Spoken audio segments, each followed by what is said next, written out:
チャプター4で再び姿を現したハギーワギーは、明らかに誰かの手によって治療を受けていました。では、その治療を行ったのは一体誰なのか。さらに、この考察を進めることで、チャプター5での展開についても推測が可能になります。今回は、チャプター4までに明らかになっている公式情報やゲーム内描写をもとに、ハギーワギーの味方と思われる謎の存在 X について考察していきます。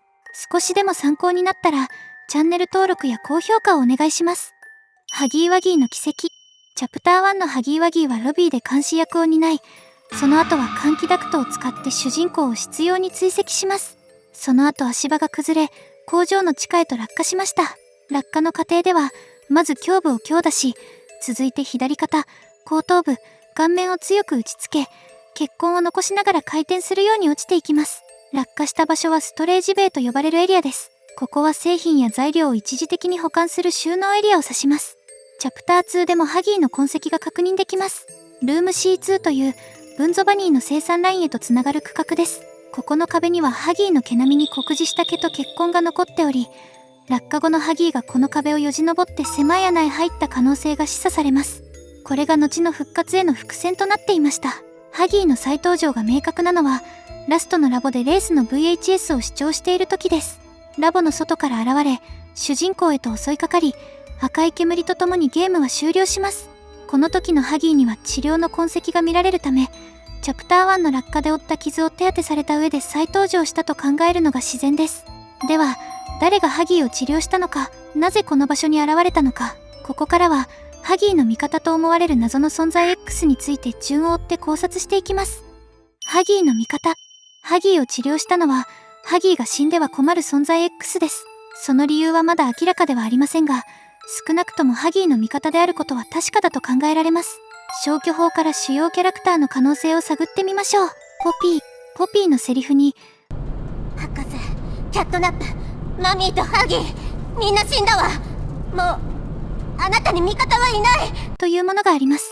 これは、ハギーがプロトタイプの味方であったことを示唆します。しかしポピー自身はプロトタイプと対立しており、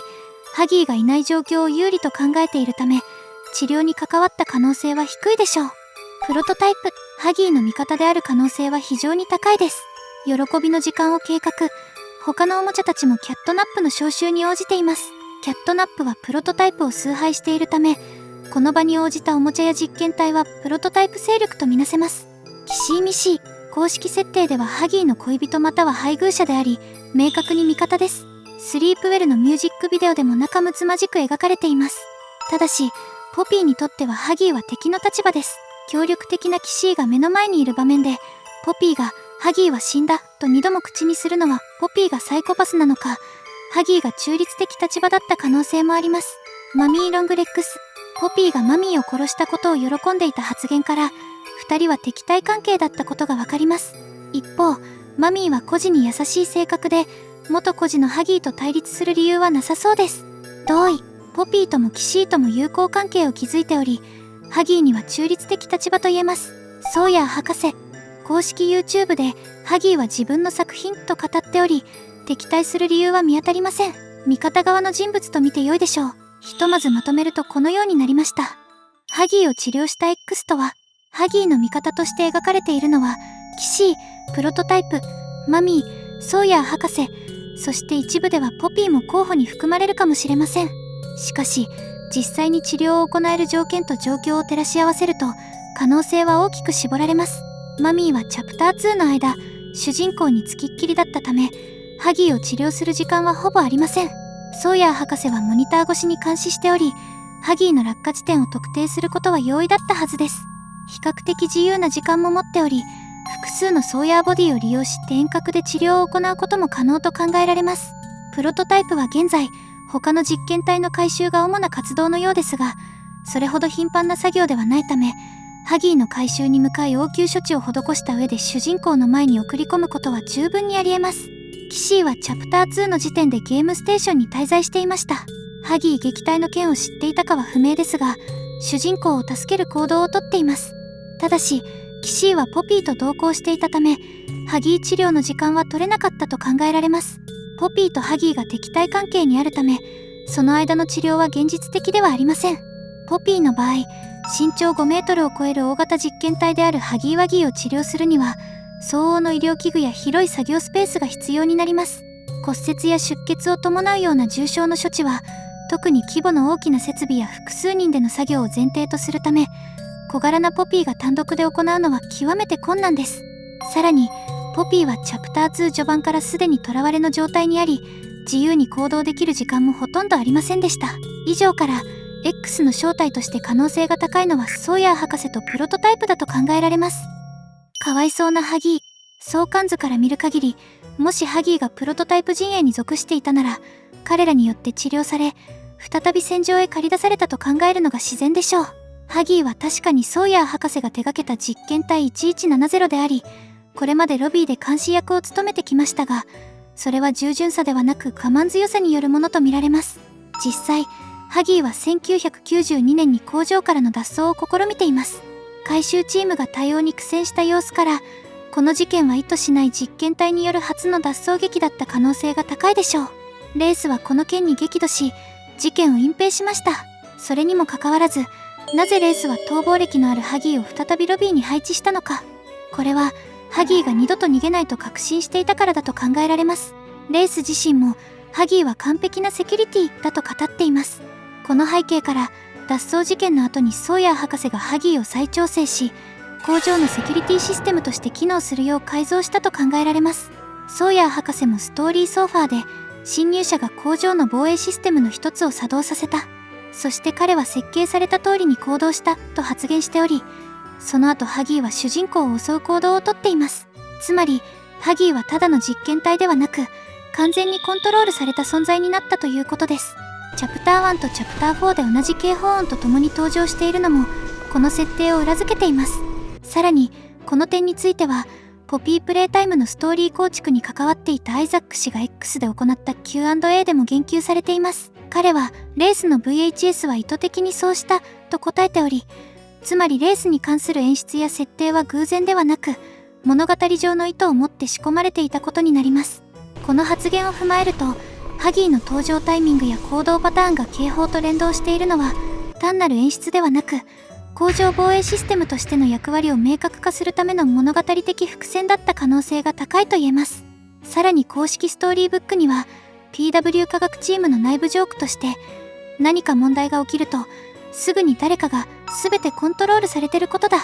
と言って笑いを取るとのメモが残されています。これは経緯を知るスタッフが感情を失ったモンスターとして生まれ変わったハギーに対する皮肉混じりの言葉だったのかもしれません。